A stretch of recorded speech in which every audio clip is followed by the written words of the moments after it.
Hey guys, I'm Floyd Samson. This is Cole Walter Records, or whatever his channel is. And we're going to be reviewing, or I guess reacting to kind of a snippet of a song that I released. Well, I haven't released the song yet, but it's for an album that I'm working on. And there's a new song that's going to be on the album. And I decided to kind of tease a 20-second clip of the song so people can hear it. And hold on one second. It's open. How the heck did you do that? Hogwarts. They know how to teach. Are you? Don't ask any questions. Okay, got it. Right. Hold on. I solemnly swear that I am up to no good. Whoa. Okay, never mind. Oh. No, ignore it. But that's the map of, okay. Well, hi guys, it's me, Cole Walter here. I was, working on some stuff with Floyd Samson, and then I guess, what are we doing? Don't ask. We are reacting to a preview of a song that I have. You released a preview. The song is finished, and I just wanted to kind of tease it a little bit and kind of give people a taste of some of the stuff I'm working on. So we're going to react to this is my iPad's here. Yep, that's it. You know my password? No, I think you did that before you left earlier. The door got locked. Okay. Do what I said. Why would I do that? The song is called Do What I Said. Why would I do that? Because that's just the name of the song. I don't want to do what you said. But it's the name of the song. I refuse. Well, it's... What if I choose not to believe it? Okay, well, all right, Santa. You need to listen to the actual song first. Okay, which will be available on the 21 seconds, guys. This is barely anything. You're gonna be like, oh, and that's it, right? Yeah. Okay. Well, here. Okay. I'm gonna play "Do What I Said" for you guys, and myself. I've not heard this clip yet, so let's listen to it.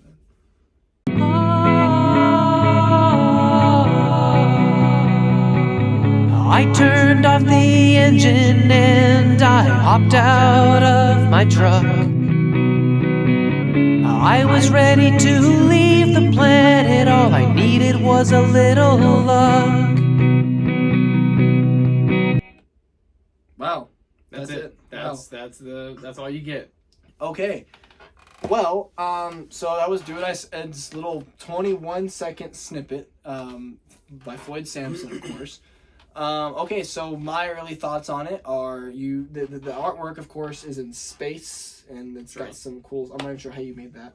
Well, it's a photograph of that my one of my dad's friends took with a telescope. He was at some planetarium astronomy type thing, telescope thing.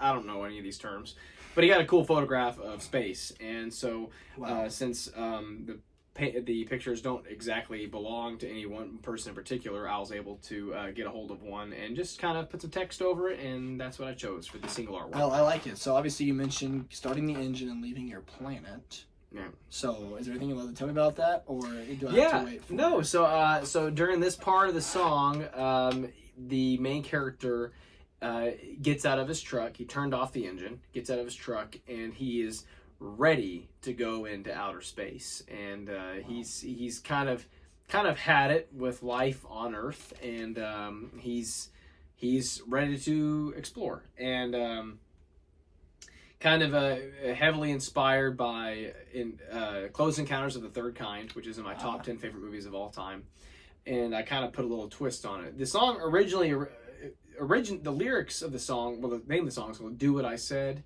And originally, it was supposed to be a kind of a comical love song where the guy and the girl are fighting. Now, I don't really write love songs, so I kind of attempted it, and I actually played it for my wife, and she liked it.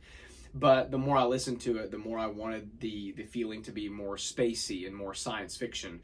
So I changed the lyrics and kept the title. Where there's a part of the song where he says, "I'm gonna do what I said." Originally in the original lyrics, the guy and the girl are arguing, and he's kind of saying, like, "I'm not going to back down. I'm going to do what I said. I'm going to get out of here, get in my truck, go get a bottle of Coke, and drive and just get away for a while." And then he kept saying kind of the refrain is, "I'm going to do what I said." And now it's more of a, I'm going to do what I said, and I'm going to leave Earth. And Wow, that's a definite step. yeah, it's up, a step I feel up. like. Yeah. Yeah. So the guy is less tired. He's less tired of his relationship and more tired of the planet he lives on. Yeah, and well, of course, I heard the electric guitar in there that sounds very Night Right. Village-y. Yep. So, and So- this is going on Coffee and Company, right? Yes. Oh, Yeah. which that's actually the first time y'all get to hear the name of the album. Sorry, guys, I spoiled that. So the name of my new album is going to be called Coffee and Company. But the and is going to be the ampersand symbol. The and. I liked the way it looked. So I'm not going to reveal the artwork yet. It's not exactly anything crazy, but I really like the way it turned out. And it's actually an old album cover that I had a long time ago with a new twist on it. And it's kind of it's just a symbol that I created. It was supposed to be the official Floyd Samson symbol that I was working on back in 2017, 2018.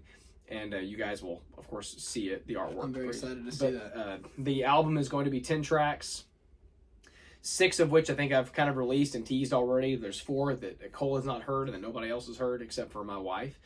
One song is called Do What I Said, this one. Another one is called Smoothies, and which is a very Blue Hawaii style song. At least I think it's Blue Hawaii style. Another song called Let the Wind Blow. And then one song that I have not yet figured out what I'm going to do because I have 1 track left. And I have a ton of ideas and tons of demos that I'm still going through. And I'm going to figure out what that next song is going to be. So, Are you trying to tell a story with this album, or is this just more of like I'm just making music?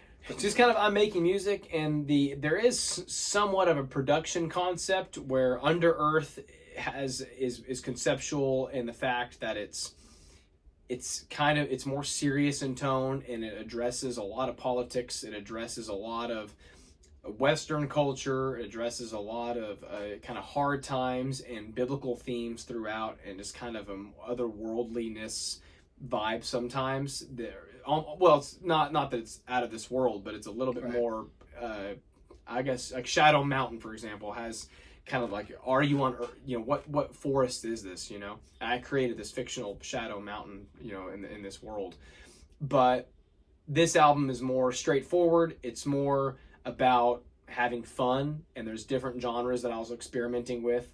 I was using electric guitar more on this one, and there's really an overall feeling of happiness and joy and just experiencing life and loving life. So I didn't take anything too seriously. I didn't try to, you know, do a song over and over and over again and get the vocals perfect or anything. So it's just kind of coffee and company. It's my 2 favorite things ever, just drinking coffee and enjoying the company of my brother and my wife and my friends and my family. And so that's why it's called that. Just about having a good time. That's amazing. When do you expect the album to be out? The album will probably be out. I think my plan is to do a twist and have it a physical release, an exclusive physical release at the end of August, and then have maybe a mid-September release for the September. Yeah, maybe if I can get the album finished by the end of this week, I can have it maybe by the end of August, kind of an end of summer release. But I originally wanted to do it like in June or July, but other projects came about. I was working on other albums actually, because I have other albums that I'm working on. Technically, I'm working on 3 right now, different records. So I stopped caring so much about Coffee and Company, and I started working on the other 2 that are in the vault right now and are kind of they're in progress. Is there anything you can tell us about the albums that are in the vault? Yes.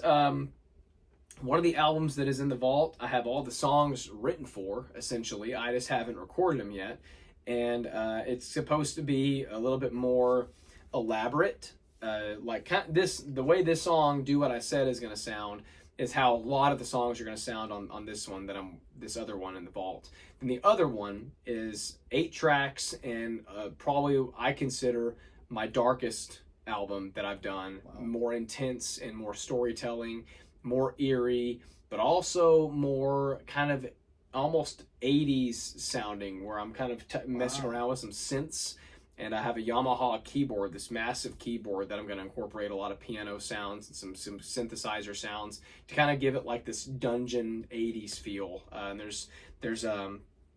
I have all the songs written, and actually half of that album is already done. Wow. But anyway, so for the most part, it's done. All right, and this is a question unrelated to the album, but since I'm interviewing you here, I might as well keep going.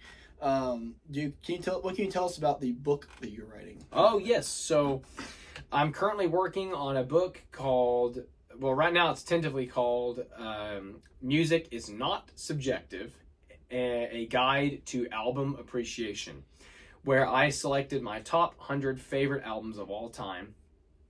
And I've probably collected, I have to have close to 1,000 CDs, if not more, that I've collected over my entire life. And I love music. I listen to a lot of music, and I don't listen to everything, but I listen to a lot. And I selected the 100 albums that are most important to me, and I think that are objectively good. In other words, if you don't like one of these albums, then that's a you problem. That's kind of and it's a kind of a joke. It's supposed to challenge people, and hopefully get people to listen to these albums and say, this is kind of the background on how I discovered it, what kind of defining the album, kind of a track by track base somewhat, and then why it's good, what makes it great actually, and I think it'll kind of teach people who maybe don't listen to a whole lot of music or don't appreciate albums. They'll teach them how to appreciate albums and think about certain genres differently and stuff like that. So hopefully I can release that book sometime next year. It'll be my first official book that I'm writing about album appreciation. That'd be awesome. I'm excited to read that. Yep. Well, guys, thank you all for joining us on this little short journey of listening to Do What I Said and just talking to Floyd about upcoming projects. Floyd, do you got anything, closing remarks you want to make or anything? Anything you want to talk about? No, but hold on. Mischief managed. All right. I don't want anybody reading it. Yeah, it's a good point. And since I've been practicing a little bit, and I can't reveal the spells, but we're done, so I'm just going to wrap this up with a little bit of flick of a wand. I'm Floyd Samson. And I'm Cole Walter.